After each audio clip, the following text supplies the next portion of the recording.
हम पहले अपने अंदर फैले हुए जातिवाद को खत्म करें। इसी लक्ष्य के साथ हमने शुरुआत की थी।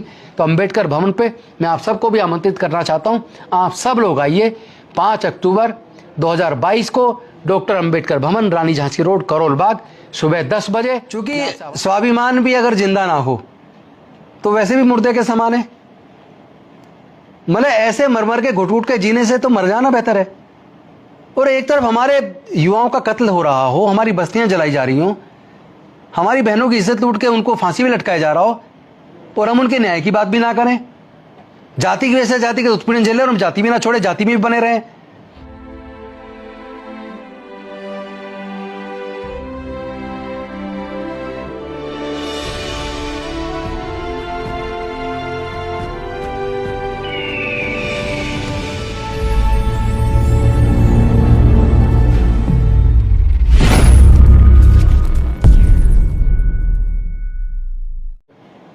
नमो बुद्धाय, जय भीम, जय भारत। साथियों, जैसा कि आप जानते हैं, हमारे देश के मूल निवासियों ने, जिनको आज अनुसूचित जाति, जनजाति, अति पिछड़ा वर्ग के रूप में जाना जाता है, उनमें से बहुत सारे लोग क्रिश्चियन बन गए, बहुत सारे लोग सिख बन गए, बहुत सारे लोग मुस्लिम बन गए, बहुत सारे लोग आज अनुसूचित जाति, जनजाति या अति पिछड़े वर्ग के रूप में जाने जाते हैं। लगभग 3,500 साल तक ये समाज, जिसकी संख्या लगभग 88% है, वो प्रताड़ित रहा। जाति की वजह से उनका उत्पीड़न हुआ।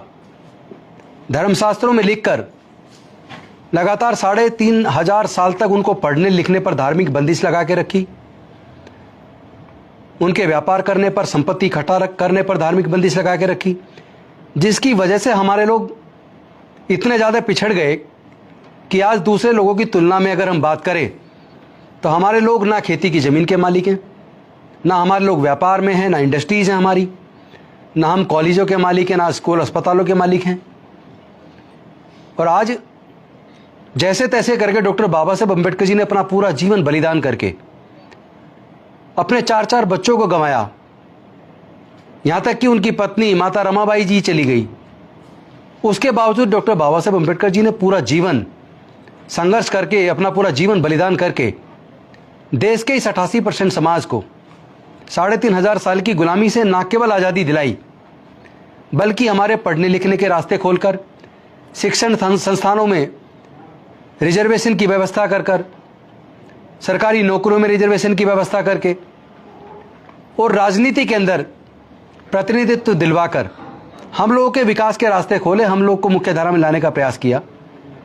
और उसका नतीजा ये हुआ कि हम लोग पढ़ लिख कर, रिजर्वेशन का लाभ उठाकर जज, engineer, doctor, collector, scientist, professor और नाना प्रकार की नौकरियों में आए।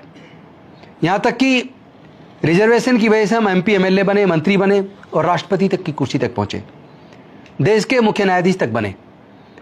लेकिन आज हम देख रहे हैं कि इतना सब होने के बावजूद एक तरफ लगभग अब से 122 साल पहले, सन 1900 के आसपास, जब डॉक्टर बाबा साहब अम्बेडकर जी का स्कूल में दाखिला हुआ, तब भी वो, अगर उनको प्यास लगती थी तो घड़ा नहीं छू सकते थे। उनको इंतज़ार करना पड़ता था चपड़ासी का, कि चपड़ासी आएगा, पानी पिलाएगा। और अगर किसी दिन चपड़ासी छुट्टी पर हो गया तो डॉक्टर बाबा साहब अम्बेडकर जी को पीने के लिए पानी नहीं मिलता था। लेकिन आज़ादी के 75 वर्ष बाद भी और लगभग 122 साल बाद भी आज भी घड़े छूने पर हमारे बच्चों की हत्या हो रही है, मूंछ रखने पर हत्या हो रही है। आए दिन उत्पीड़न की घटनाएं लगातार देखने में आ रही हैं। बहन बेटियों की बलात्कार करके हत्या हो रही है। कोई घोड़ी पे बारात निकालता तो हमले होते हैं। तो आखिर ये छुआछूत, जातिवाद कब तक चलेगा? और दूसरी तरफ जब हमारे समाज के लोग एक एक घर से 1-1, 2-2 रुपये का सिक्का लेकर और पीतल के पुराने बर्तन लेकर उन्होंने पीतल के बड़े सिक्के बनवाए, जिसपे एक तरफ बाबा साहब, एक तरफ बुद्ध का चित्र बनवाया और उस पर लिखा छुआछूत मुक्त भारत 2047। यानी आज़ादी के 100 साल बाद तो कम से कम छुआछूत मुक्त भारत हो जाए, जातिवाद मुक्त भारत हो जाए। लेकिन अनफॉर्चुनेटली हमारे देश के अंदर जहां एक तरफ धर्म के नाम पर जुलूस निकाले जाते हैं हाथों में तलवारें लेकर, उनको नहीं रोका जाता। लेकिन हमारे समाज के लोग जो राष्ट्रपति जी को 22 लाख के सिक्के देने आए थे, और पीतल का एक बड़ा सिक्का बनाकर जो 2047 तक छुआछूत मुक्त भारत बनाने का सपना लेकर मांग लेकर आए थे राष्ट्रपति जी को सिक्का देने के लिए, उनको राजस्थान से जैसे ही वो हरियाणा में प्रवेश किया उनको रोक दिया गया, उनको दिल्ली नहीं आने दिया, उनको वापस भेज दिया। और लगातार उत्पीड़न की घटनाएं जारी है, लेकिन कोई राजनीतिक पार्टी के बड़े नेता बोलते नहीं है। और दूसरी तरफ एजुकेशन इतना महंगा कर दिया कि हमारे बच्चों से एजुकेशन छीन रही है। हायर एजुकेशन इतना महंगा कर दिया कि हमारे बच्चे पढ़ ही ना पाए।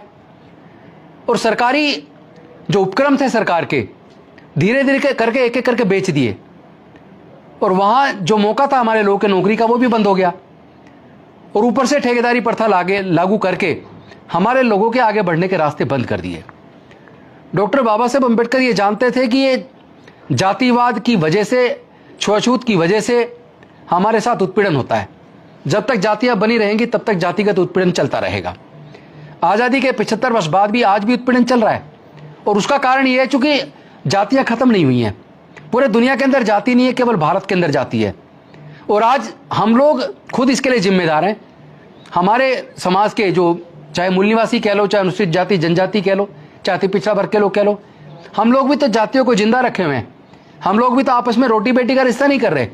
डॉक्टर बाबा साहेब अम्बेडकर इस बीमारी को समझ गए थे कि सारी बीमारी का कारण जाति है। और उन्होंने जाति को जड़ से खत्म करके बौद्धमय भारत का सपना देखा। और उन्होंने पूरे इतिहास को खंगालने के बाद इस नतीजे पर पहुंचे कि हमारा समाज पहले से ही बौद्धमय था, हमारे पूर्वज बौद्ध थे। और बौद्ध धम्म और धर्म के अंदर अंतर है। धम्म चलता है वैज्ञानिक दृष्टिकोण से, धम्म चलता है बुद्धि और विवेक से, जहां कोई पाखंडवाद अंधविश्वास नहीं है, जहां मानवता को सबसे ज्यादा तवज्जो दी जाती है, जहां करुणा है, प्यार है, शांति है। और धर्म चलता है धर्मशास्त्र से। धर्मशास्त्र के खिलाफ सवाल उठाने का किसी को इजाजत नहीं है। तो डॉक्टर बाबा साहेब अम्बेडकर ने बड़ा सोच विचारने के बाद कि हमारे पूर्वज बौद्ध थे, हमें धर्म परिवर्तन करने की जरूरत नहीं है, हमें अपने बुजुर्गों की सांस्कृतिक विरासत में, बुद्ध के धम्म में वापस लाने की जरूरत है। उसी संकल्प के साथ उन्होंने 14 अक्टूबर 1956 को अपने लाखों अनुयायियों के साथ बौद्ध धर्म की दीक्षा ली नागपुर में। और ये उन्होंने कहा कि मी भारत बौद्ध में करी, मैं भारत को बौद्ध में करूंगा। लेकिन दीक्षा लेने के 1 महीने 22 दिन बाद वो महापरिनिर्वाण को प्राप्त हो गए। और उनका जो सपना था जाति मुक्त भारत बनाने का, छुआछूत मुक्त भारत बनाने का, बौद्धमय भारत बनाने का, जो प्रज्ञा के ऊपर आधारित, सामाजिक दृष्टिकोण पर आधारित देश का निर्माण करने का, उनका सपना रह गया, जिसकी वजह से आज तक जातिगत उत्पीड़न लगातार जारी है। आज मिशन जय भीम के साथियों ने, जिनमें सुभाष आर्य हमारे राष्ट्रीय अध्यक्ष हैं, इंजीनियर सुभाष आर्य जी, इंजीनियर बीपी बौद्ध जी हमारे राष्ट्रीय महासचिव हैं, हम लोगों ने मिलकर ये सपना देखा कि डॉक्टर बाबा साहेब अम्बेडकर के, अगर हम उनकी संतान हैं, अगर हम उनके सच्चे ईमानदार वफादार सिपाही हैं, तो हमारी जिम्मेदारी बनती है जो डॉक्टर बाबा साहेब अम्बेडकर का सपना था भारत को बौद्ध में बनाने का, छुआछूत मुक्त जातिवाद मुक्त भारत बनाने का, हम सब लोग मिलकर उस सपने को पूरा करेंगे। मिशन जय भीम के माध्यम से भारतीय बौद्ध महासभा के साथ मिलकर हम लोगों ने इसको 4 चरण में बांटा। हमने संकल्प किया 2025 तक हम 10 करोड़ अपने लोगों को बुद्ध के धम्म में, अपने बुजुर्गों की सांस्कृतिक विरासत में वापस लेकर आएंगे और बौद्धमय भारत बनाने की एक मजबूत आधारशिला रखेंगे। और इस आयोजन को हमने 4 चरणों में बांटा। पहला, इस वर्ष अशोक विजयदशमी 2022 को 5 अक्टूबर को 10,000 से ज्यादा लोग बुद्ध के धम्म की दीक्षा लेंगे, अपने बुजुर्गों की सांस्कृतिक विरासत में वापस आएंगे। अगले साल अशोक विजयदशमी 2023 में 1 लाख लोग, 2024 अशोक विजयदशमी पर 10 लाख लोग और 2025 अशोक विजयदशमी पर 10 करोड़ लोग, जिसकी शुरुआत इस साल से हो रही है। हमने लक्ष्य तो केवल 10,000 का रखा था, लेकिन मुझे आपको ये बताते हुए बड़ी खुशी हो रही है कि अगर आप देखेंगे तो पूरे देश के कई राज्यों में 50,000 से ज्यादा लोग तो इसी बार अपने बुजुर्गों की सांस्कृतिक विरासत में घर वापसी कर रहे हैं। तो ये जो हमने सपना देखा था, जितनी उम्मीद की थी उससे कहीं ज्यादा लोग बढ़ चढ़कर इकट्ठा हो रहे हैं, साथ आ रहे हैं, क्योंकि सब समझ रहे हैं कि जातिवाद मुक्त, छुआछूत मुक्त भारत बनाने के लिए हम ही को आगे आना पड़ेगा, कोई और इस पे काम नहीं करेगा। क्योंकि जिन्होंने जातियां बनाई और जातियों के बनने से जिनको फायदा हुआ, वो जातियों को बरकरार रखना चाहते हैं। लेकिन आज हमें समझ आ गया कि जाति की वजह से ही हम लोग हजारों साल से प्रताड़ित हैं। और आज भी हम जितना कष्ट झेल रहे हैं, जितने जुल्म हमारे समाज के ऊपर हो रहे हैं, वो जाति की वजह से हो रहे हैं। तो क्यों ना हम पहले अपने अंदर फैले हुए जातिवाद को खत्म करें। इसी लक्ष्य के साथ हमने शुरुआत की थी। तो अंबेडकर भवन पे मैं आप सबको भी आमंत्रित करना चाहता हूं, आप सब लोग आइए 5 अक्टूबर 2022 को डॉक्टर अंबेडकर भवन, रानी झांसी रोड, करोल बाग, सुबह 10 बजे। मैं आपसे आह्वान करता हूं, आप सब लोग आइए और आकर अपने बुजुर्गों की गौरवशाली विरासत में, जिसने भारत को गौरवान्वित किया, क्योंकि सम्राट अशोक के टाइम पर पूरा भारत बौद्ध में था, लेके म्यांमार से और ईरान तक पूरा भारत बौद्ध में था। तो अपने बुजुर्गों की उस सांस्कृतिक विरासत को संजोने और संवारने का टाइम आ गया है। आप सब लोग आइए, मैं आपको आमंत्रित करता हूं और आह्वान करता हूं कि हमें तब तक चैन से नहीं बैठना जब तक हम भारत को छुआछूत मुक्त, जातिवाद मुक्त ना कर दें, जब तक अपने लोगों के साथ जाति के आधार पर होने वाले जुल्मों को पूरी तरह खत्म ना कर दें, जब तक हमारी बहन बेटियों की इज्जत लूटना बंद ना हो जाए, जब तक हमारे लोगों की घोड़ी चढ़ने पर, मूंछ रखने पर हत्या बंद ना हो जाए, घड़े छूने पर हत्या बंद ना हो जाए, जब तक हमें मानवता का दर्जा न मिल जाए, जब तक हमारा स्वाभिमान सुरक्षित ना हो जाए, तब तक हम इस लड़ाई को जारी रखेंगे। मैं आपसे आह्वान करता हूं, आप प्लीज 5 अक्टूबर 2022 को सुबह 10 बजे डॉक्टर अंबेडकर भवन, रानी झांसी रोड पर आइए। बहुत बहुत धन्यवाद। जय भीम, जय भारत, नमो बुद्धाय। चूंकि ये फूले साहू अंबेडकर पेरियार की विरासत को संजोने और संवारने का समय है, तो मैं आपके प्रश्न को आमंत्रित करता हूं। आप लोग कोई सवाल करना चाहें तो कर सकते हैं। गौतम साहब, 2 सवाल है जी। पहला सवाल पहले पूछ लेता हूं और दूसरा सवाल आपके उत्तर के बाद रखूंगा। आप कह रहे हैं कि घर वापसी करा रहे हैं, कहां से करवा रहे हैं घर वापसी? बेसिकली जो ये सामाजिक व्यवस्था जिसमें हम लोग आज रह रहे हैं, जिसमें अनेकों जातियों में हम लोग बटे हुए हैं, इसलिए उत्पीड़न का शिकार हैं। और जब हमें आज ये पता चल गया, बाबा साहब ने जो रिसर्च किया और उन्होंने जो बताया हमारे पूर्वजों का इतिहास, तो हमें आज समझ आ गया कि हमारे पूर्वज तो बौद्ध थे, हम तो नागवंशी हैं। तो हमें अपने बुजुर्गों की सांस्कृतिक विरासत में वापस आना चाहिए। जब पूरे दुनिया में जातियां नहीं तो भारत में जातियां क्यों हैं? और जाति की वजह से कुछ खास वर्ग फायदा उठा रहे हैं और बड़ी मात्रा में जाति की वजह से देश का 88% नुकसान उठा रहे हैं। और जाति की वजह से अगर नुकसान है, जाति ही सारी बीमारियों की जड़ है, तो फिर हम जाति में क्यों बने रहें? इसलिए मैंने संकल्प किया, हम अपने बुजुर्गों की सांस्कृतिक विरासत में घर वापसी करेंगे। दूसरा सवाल इसी से जुड़ा और सीधा जो आपने कहा कि ईसाई बने, कुछ सिख बने, कुछ मुस्लिम बने, लेकिन ज्यादातर वो हिंदू धर्म में गए, ज्यादातर हिंदू हैं जो हमारे अनुसूचित जाति के लोग हैं। तो हिंदू धर्म से घर वापसी, ये जो आप काम कर रहे हैं बहुत चुनौती वाला काम है और बहुत इसमें कई तरह की परेशानियां भी आ सकती हैं, क्योंकि अभी जो देश में माहौल है उसकी रीढ़ जो है, राजनीति की रीढ़ धर्म है। तो हिंदू बन के दलित पिछड़े सब वोट दे रहे हैं बीजेपी को और संघ परिवार में एक तरह हिंदुआइजेशन हो रहा है, और आप वहां से वापसी करा रहे हैं। इसका मतलब उनकी धर्म की राजनीति की रीढ़ पे आप चोट करने जा रहे हैं। तो क्या आपको कोई इस तरह का चुनौती या कुछ इस तरह की परेशानियां, कुछ ऐसा भी होता है? कई बार कुछ हुआ है, कुछ मान लिया, कई बार धमकी भी मिलती है लोगों को। नहीं, लोग फेसबुक पे गालियां लिखते हैं, हाँ, और धमकी भी मिलेंगी, पर उसकी अपने को परवाह नहीं है जी। क्योंकि स्वाभिमान भी अगर जिंदा ना हो तो वैसे भी मुर्दे के समान है। मतलब ऐसे मर के घुट के जीने से तो मर जाना बेहतर है। और एक तरफ हमारे युवाओं का कत्ल हो रहा हो, हमारी बस्तियां जलाई जा रही हो, हमारी बहनों की इज्जत लूट के उनको फांसी में लटकाया जा रहा हो, और हम उनके न्याय की बात भी ना करें। जाति की वजह से जाति के उत्पीड़न झेले और हम जाति भी ना छोड़े, जाति में भी बने रहे। एक तरफ हम कह रहे हैं हमें दर्द हो रहा है, और दर्द जिस कारण से उस कारण को जिंदा रखे हुए हैं, तो ऐसे तो नहीं चलेगा। हम लोग अगर थोड़ी भी हमारी इज्जत बाकी है, थोड़ा भी स्वाभिमान बचा हुआ है, थोड़ा भी अगर हम अपने समाज से प्यार करते हैं, अपने बच्चों के भविष्य के बारे में थोड़े भी चिंतित हैं, तो मुझे लगता है कि हमें अपने दुख दर्द दूर करने के लिए खुद आगे आना पड़ेगा। किसी और की उम्मीद नहीं करनी होगी। डॉक्टर बाबा साहब अम्बेडकर वापस आने वाले नहीं हैं। हमें खुद इस कारवां को खुद अपने हाथ में लेना पड़ेगा, इस मूवमेंट को खुद अपने हाथ में लेना पड़ेगा। और ये फिर एक और बात है, हम कोई विदेश का धर्म अपनाने की बात ही नहीं कर रहे, हम कोई धर्म परिवर्तन की बात नहीं कर रहे। हम तो कह रहे हैं हमारे पूर्वज बौद्ध थे, हमारे पूर्वज बौद्ध थे। हम तो वापस उस संस्कृति को जिसने भारत को गौरवान्वित किया है, पूरे दुनिया में भारत बुद्ध के देश के रूप में जाना जाता है, तो हम तो कोई ऐसा काम ही नहीं कर रहे जिसमें किसी को ऑब्जेक्शन हो।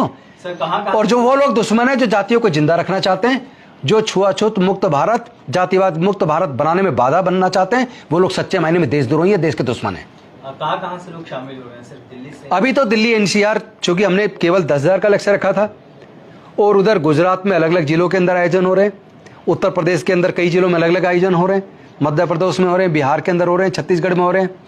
और मैं आपको एक खुशी की बात बताता हूं, तमिलनाडु से 150 डॉक्टर्स ने 25 लाख रुपया स्पाइस जेट को देकर 4 तारीख की फ्लाइट बुक की और उस पर विनाइल पूरा बौद्ध में भारत का वो लगा के वो लोग चेन्नई से वो लोग नागपुर आ रहे हैं 4 तारीख को और दीक्षा के प्रोग्राम में शामिल होकर फिर वापस जाने का खर्चा अलग है।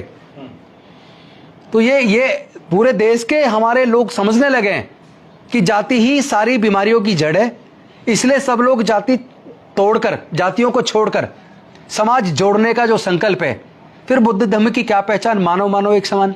मंत्री जी, आपको लगता हम तो उस पे जा रहे हैं, उस रास्ते पे जा रहे हैं जहां सब लोग बराबर हो। आपको लगता है कि अगर तमाम जो समतावादी विचार के लोग हैं अगर वो बौद्ध धर्म अपना ले तो जातिगत आधार पर जो शोषण हो रहा है वो रुक जाएगा? देखिए, जिस दिन हमारे समाज के लोग पूरे बौद्ध बन गए, जिस दिन बहुजन समाज के लोग या जो लोग जाति की वजह से उत्पीड़ित हैं, जिनको हजारों साल तक जाति की वजह से परेशान किया, संपत्ति से दूर रखा, पढ़ाई से दूर रखा, ज्ञान से दूर रखा, व्यापार से दूर रखा, उनकी जनसंख्या ही 80% से ज्यादा है। तो 135 करोड़ 130-135 करोड़ भारत के लोग हैं, उसमें से अगर 110 करोड़ लोग अगर एक साथ बन गए, फिर किसकी हिम्मत है जो उनका शोषण कर दे? ये तब तक शोषण चलेगा जब तक आप जातियों में बने रहोगे, हजारों जातियों में टुकड़ों में बटे रहोगे, तब तक शोषण चलता रहेगा। लेकिन जिस दिन आपने अपने अंदर फैले हुए जातिवाद को खत्म कर दिया, तो जिन लोगों ने जातियां बनाई हैं वो जाति खत्म नहीं करेंगे। लेकिन जिस दिन आपने जाति खत्म करके आपस में एकजुटता बना ली, उस दिन जिन्होंने जाति बनाई वो खुद जाति खत्म करने के लिए इस आंदोलन में आगे आ जाएंगे। ये मेरा दावा है। एक जो यंगस्टर है, जो नई जनरेशन आ रही है, उनको बीजेपी ने बहुत कंट्रोल किया हुआ।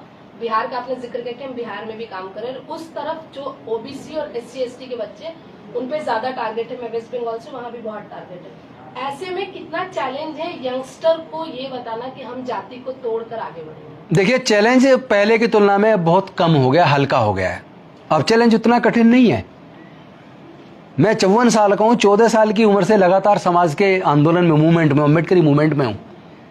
उस वक्त तो एक जगह से दूसरे जगह तक सूचना देना मुश्किल था, पर्सनली जाना पड़ता था। साइकिल पे जाते थे या 2 व्हीलर पे जाते थे, बल्कि जब शुरुआत की थी तब तो 2 व्हीलर भी नहीं थे, साइकिल पे जाते थे, पैदल जाते थे, बस से जाते थे। और उसके बाद आंदोलन चलता, धीरे धीरे कुछ खास घरों में लैंडलाइन फोन आए, किसी के घर जाना पड़ता था फोन करने के लिए, नंबर भी देते थे तो बोलते थे इतने बजे फोन करना, मैं वहां पहुंच जाऊंगा। आज आपके पास सोशल मीडिया है, आज तो मेन स्ट्रीम मीडिया के मोहताज नहीं हम लोग। आज तो हमारे सबके पास मोबाइल है, मोबाइल से, सोशल मीडिया से सारी बातें, सारे संदेश जा रहा है। आप सबके यूट्यूब चैनल के माध्यम से पूरे दुनिया में संदेश जा रहा है। तो अब चैलेंज हल्का हो गया है, पहले चैलेंज कठिन था। दूसरी बात, पहले मूवमेंट हमारे जिन लोगों ने शुरू किया वो बूढ़े होकर मर गए, लेकिन मूवमेंट अपने साथ लेके मर गए। आज मुझे इस बात को बताते हुए बड़ी खुशी हो रही है और गर्व भी और गौरव भी हो रहा है। ये आज तो हमारे कॉलेज के पढ़ने वाले बच्चे, नौकरियों में रहने वाले लोग, सारे यंग लोग, वो ही सोशल मीडिया पे पूरी तरह खुल के न्याय की बात कर रहे हैं, न्याय की आवाज उठा रहे हैं। तो अब तो यूथ ने अपने हाथ में ले लिया आंदोलन, अब उतनी तकलीफ नहीं है जितनी पहले थी। तो मैं समझता हूँ पहले की तुलना में रास्ता आसान हो गया है। सर, अभी आप कह रहे हैं कि दिल्ली के जो लोग हैं उन्हीं को धम्म दीक्षा प्रोग्राम रखा है, लेकिन सर सबसे बड़ी प्रॉब्लम तो ये है कि जो जागरूक लोग हैं वो तो ऑलरेडी है ही, और मैक्सिमम वो लोग, उन लोगों पर अत्याचार शायद न के बराबर, क्योंकि वो जागरूक है, वो चीजों को संभाल के चलते हैं।